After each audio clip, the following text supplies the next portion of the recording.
बिस्मिल्लाहिर्रहमानिर्रहीम।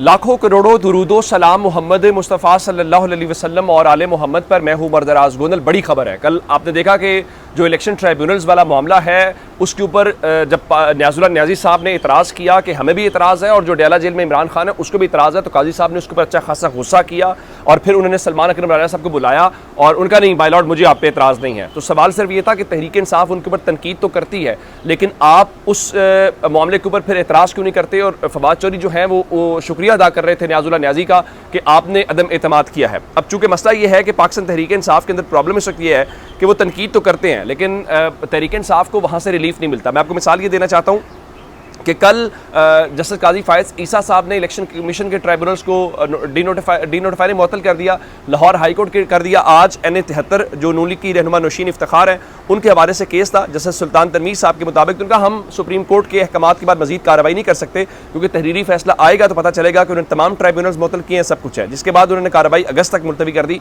अब मतलब यह है कि जुलाई अगस्त ये कम अज़ कम फैसला नहीं होगा। आइन कहता है कि कानून ये कहता है कि आपको 6 महीने के अंदर इंतखाबी उज़रदारियों का फैसला करना था। अब तहरीक इंसाफ ने क्या किया है, आज शौकत बसरा जो सेक्रेटरी इत्तलात है पंजाब के, उन्होंने बाज़ाब्ता ऐलान किया है और उनके मुताबिक अगली समात के ऊपर उनके तमाम वो अरकान जो फॉर्म 45 के मुताबिक जीते हुए हैं, 170 अरकान बनते हैं और अगली समात के ऊपर वो चीफ जस्टिस काजी फायज़ ईसा साहब को बाज़ाब्ता दरख्वास्त करने जा रहे हैं इन राइटिंग। ये एक बंदा नहीं है, 2 बंदे नहीं हैं, ये 170 अरकान हैं और उनके मुताबिक वो जो 170 अरकान हैं वो उनको दरख्वास्त दे के बताएंगे कि जनाब हमें आपके ऊपर एतमाद नहीं है और ना ही हमें आपसे इंसाफ की तवक्को है, तो आप मेहरबानी करें और आप इस बेंच से ना सिर्फ अलग हो जाएं बल्कि आप फुल कोर्ट बनाएं। और उसके साथ ये जो इलेक्शन ट्राइब्यूनल्स वाला मामला है या इलेक्शन की उज़रदारियों वाला मामला है, चूँकि इस केस को बराह रास्त जो है वो नशर किया जाए, ये बड़ा इंपॉर्टेंट मामला है, ये मुस्तकबिल का सवाल है और जिस तरीके से उस चीज़ को रोका जा रहा है, स्लो रखा जा रहा है, मेरा ख्याल ये है कि उसके ऊपर रद्द-ए-अमल आना एक बड़ी फितरी बात है। लेकिन काजी साहब के हवाले से जिस तरह से हमने कल देखा है, यूँ लगता है ये तासुर ये है कि इलेक्शन कमीशन जहाँ फंसता है, इलेक्शन कमीशन के ऊपर जहाँ सवाल उठते हैं, काजी साहब उनको रेस्क्यू करते हैं। तो बहरहाल ये सवाल तो अपनी जगह के ऊपर है। और इससे पहले अगर आपने देखा होगा कि फवाद चौधरी तो बाज़ाब्ता ये कह चुके हैं कि पाकिस्तान तहरीक इंसाफ को 2 शख्सियात के खिलाफ बाकायदा रेफरेंस सुप्रीम जुडिशल काउंसिल में फ़ाइल करना चाहिए।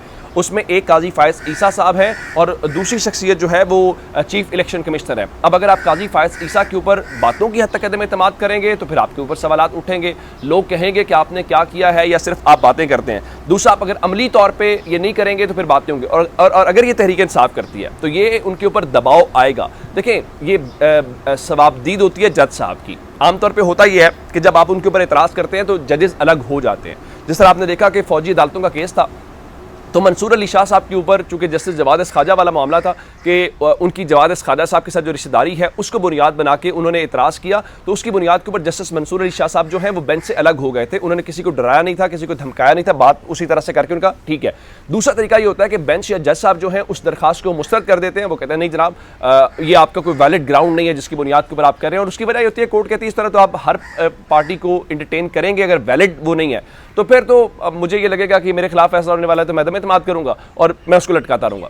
लेकिन चूंकि काजी साहब के हवाले से पाकिस्तान तहरीक इंसाफ का कंसर्न बड़ा पुराना है, मेरे ख्याल से ये एक अच्छी स्ट्रेटजी होगी। काजी साहब ज़रा बैकफुट के ऊपर भी जाएंगे और ये जो उन्होंने एक तरीका अपना लिया कि इलेक्शन कमीशन और तहरीक इंसाफ से मुतल्लिका जितने केसेस होते हैं उसमें गालिब इम्कान ये होता है काजी साहब बैठेंगे और काजी साहब अपने साथ किसको बैठाएंगे, सीनियर जजेस को नहीं बिठाते। जब आप बंदियाल साहब के ऊपर ये तनकीद करते थे कि जी वो हम ख्याल बेंचेस हैं, तो काजी साहब भी हम ख्याल बेंचेस ही बनाते हैं और जूनियर जजेस को साथ बिठा के वो इस किस्म के जब फैसले करेंगे तो उन फैसलों के हवाले से जो सवाल है वो अपनी जगह के ऊपर उठेगा। अब जजेस वाला मामला आपने देखा कि जस्टिस जो शहजाद मलिक साहब हैं उनका एक अहम मैटर आया और शहजाद मलिक साहब के ये 2 साल पुराना मामला है।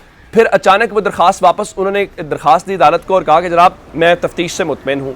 फिर शहजाद मलिक साहब की बेटी वाले उस मामले के ऊपर जो वो तनोली साहब हैं जो उनके अहले खाना थे, उन्होंने लाहौर प्रेस क्लब में प्रेस कॉन्फ्रेंस की। कल वो सुप्रीम कोर्ट डी चौक के सामने एहतजाज कर रहे थे और वहाँ पे वो तासुर दे रहे थे जैसे शायद उनको इंसाफ नहीं मिला। अब वजह क्या है, जिस तरह जस्टिस शहजाद मलिक को आप दबाव में लाना चाहते हैं, ये वही जस्टिस शहजाद मलिक हैं जिन्होंने इलेक्शन ट्राइब्यूनल वाला मामला किया। अब उसके बाद जस्टिस तारिक महमूद जहांगीरी बड़े इंपॉर्टेंट है। जस्टिस तारिक महमूद जहांगीरी जो है वो इस्लामाबाद के अंदर जो 3 हल्के हैं उन 3 हल्कों के ट्राइब्यूनल्स को सुन रहे हैं। अगर आपको याद हो, नून लीग ने इतराज़ किया, उस एतराज़ के बाद वो इलेक्शन कमीशन चले गए, इलेक्शन कमीशन ने ट्राइब्यूनल तब्दील किया, इस्लामाबाद हाईकोर्ट ने पकड़ लिया उनका, आपने कैसे तासुब का इल्ज़ाम लगाया। मुस्लिम लीग नून के जो हैं उनको उन्होंने तौहीन अदालत का नोटिस दे दिया। अब उसके ऊपर जो आमिर फारूक साहब हैं chief justice Islamabad high court, उन्होंने उसको सस्पेंड कर दिया और कहा कि ये नहीं होगा, इस तरह तो मामला नहीं चलेगा। अब उसके बाद खबर ये आई कि अगर ये ट्राइब्यूनल तब्दील ना हुआ तो मुमकिन है कि वहां से मुस्लिम लीग नून तीनों सीटों के ऊपर रिजाइन करे और इलेक्शन में चली जाए। लेकिन चूंकि सुप्रीम कोर्ट का फैसला पंजाब की हद तक है, इस्लामाबाद की हद तक नहीं है। अब तारिक महमूद जहांगीरी साहब जो हैं वो बाकी मामलात के ऊपर भी हैं, तो अब तारिक महमूद जहांगीरी साहब को टारगेट किया गया जिससे शहजाद मलिक साहब को किया गया। कैसे टारगेट किया गया? मैं आपको रब नवाज बलोच है, पाकिस्तान पीपल्स पार्टी से जुड़े हुए, इन समेत बहुत सारे सोशल मीडिया अकाउंट्स के ऊपर एक वो एग्जामिनेशन डिपार्टमेंट जी यूनिवर्सिटी ऑफ कराची का नोटिफिकेशन फैलाया जा रहा है जिस पे कहा जा रहा है जी जो जज साहब है ना तारिक महमूद जहांगीरी साहब, उनकी डिग्री जाली है। भाई डिग्री जाली की किसको बेवकूफ़ बना रहे हो? आपने उनको जब उनकी इंडक्शन हुई एज ए जज तो क्या आपने उसको वैलिडेट नहीं किया था? क्या आपने उसको चेक नहीं किया था? और ये नोटिफिकेशन भी जाली मालूम होता है। कैसे? इसके ऊपर कोई स्टैंप नहीं है, एक नोटिफिकेशन जाली किस्म का, मेरे जैसा डल आदमी भी जो है शायद बैठे तो थोड़ी देर में तैयार कर ले। ये सारी की सारी क्या है? ये जजेस को डट के खड़े होना पड़ेगा, ये दबाव के सारे हथकंडे हैं, ये जजेस को प्रेशराइज करने वाली बात है, ये जजेस को ब्लैकमेल करने वाली बात है और जजेस को इससे मर्जी के फैसले लेने वाली बात है। और ये डिग्रियाँ, कल आपने देखा कि कल एक जज साहब जो हैं उन्होंने बाज़ाब्ता एक वो दरख्वास्त दी, और वो दरख्वास्त क्या थी? वो दरख्वास्त सिर्फ यही थी ना कि जनाब क्या कहते हैं कि उनके हवाले से जो इस वक्त ISI चीफ़ को लेके कल दरख्वास्त आई कि जनाब शायद वो ISI चीफ़ के हवाले से कोई क्या कहते हैं कि दरख्वास्त दायर हो गई है और उन्होंने ISI चीफ़ के हवाले से कोई दरख्वास्त दे दी है, जिसके ऊपर अदालत ने बाकायदा तौर पर कल उसके ऊपर एक क्लैरिफिकेशन जारी की और कहा कि देखें इस किस्म का कोई वाक़या या इस किस्म की कोई चीज़ नहीं हुई तो इसका हकीकत से ताल्लुक़ नहीं है। ये सारे हथकंडे या सारी चीज़ें क्या हैं? ये सारी की सारी चीज़ें वो हैं जो जजेस को दबाव में लाने वाली बात है, और आप उससे अंदाज़ा लगा लीजिए कि आप कर क्या रहे हैं। और ये जो कल था वो जस्टिस गुल हसन औरंगज़ेब के हवाले से था और आज आपने तारिक महमूद जहांगीरी साहब के हवाले से देखा है, और ये तवातुर के साथ होता हुआ दिखाई दे रहा है। ये कौन कर रहा है, ये क्यों कर रहा है, ये हम बड़े अच्छे से जानते हैं। अच्छा, एक मैटर आपके सामने मैंने और रखना है। फवाद चौधरी आज अदालत में पेश हुए, चूँकि उनका नाम है सफरी पाबंदी वाली लिस्ट के अंदर, वो चीन जाना चाहते हैं, तो अदालत ने 9 जुलाई को ज़ाती हैसियत में उनको तलब कर लिया है। तो अब उन्होंने एक बड़ी आज दिलचस्प किस्म का मामला, चूँकि बताया गया कि शहबाज शरीफ जो है वो ऑल पार्टीज़ कॉन्फ्रेंस बुलाने जा रहे हैं, और वो ऑल पार्टीज़ जो कॉन्फ्रेंस है वो जाहिर है कि ये जो आपने ऑपरेशन शुरू करने जा रहे हैं उस मामले के ऊपर। लेकिन फवाद चौधरी ने एक बड़ा शानदार हल बताया।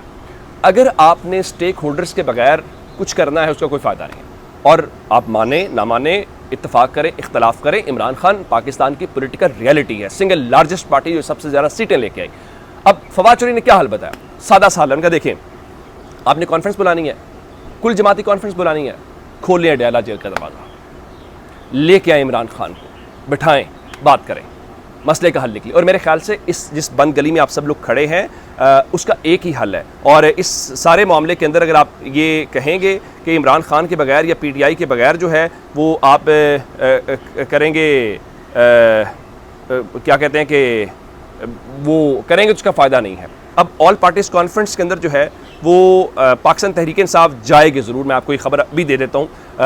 पाकिस्तान तहरीक इंसाफ चूँकि आज अडयाला जेल के अंदर 190 मिलियन पाउंड केस की समात भी है और वहाँ पे सहाफ़ियों ने जाना भी है, इमरान खान की गुफ्तगू भी होगी। मैं आपको ये खबर दे देता हूँ पहले कि इमरान खान जो है उसकी देंगे, लेकिन बात सिर्फ ये है कि इमरान खान की आप एक और काम करें। चलें मैं आपको और मिसाल देता हूँ। सुप्रीम कोर्ट में आपने इमरान खान की पेशी वीडियो लिंक के ऊपर हुई, आप इमरान खान को जो है वीडियो लिंक के ऊपर ले लें, आप दिल बड़ा करें, और दिल बड़ा करेंगे तो इस मसले का हल आएगा। अदरवाइज़ इमरान खान के बगैर जो है इस APC की या उसका किसी किस्म का कोई मामला नहीं। उसकी एक वजह है, देखिए आपने गवर्नमेंट चलाना चाहते हैं, तहरीक इंसाफ भी कह रही है कि सितंबर तक तहरीक शुरू करेंगे। वो ज़रा मौसम की शिद्दत है, मौसम की शिद्दत कम होगी तो उन्होंने जाना है, उसको छोड़ देते हैं। ये जो बिजली के बिल हैं, ये जो बाकी मामला है, लोगों को नहीं पता।